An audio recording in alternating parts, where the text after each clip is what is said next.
electric drill. It comes with 2 batteries, 21 volt on and off. You have a giant LED. You have a indicator light there, metal chuck, hammer, drill, and screw on the top there, easily adjustable, just like that. Metal chuck, like I said, you have your torques here, high and low setting. And what else? It comes with these different attachments. It's really neat. This is so if you want to like drill around a corner, or it comes with these bits. It also comes with like a starter bit kit. It comes with 2 batteries. It comes with a charger, and it's pretty durable.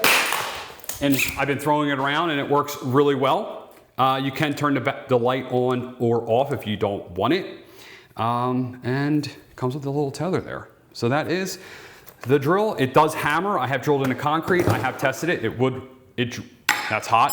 It ran that screw into the wood completely fine and pulled it out. I ran it in 2 different spots, here and here. So this is it's very hot still. This is the electric cordless drill.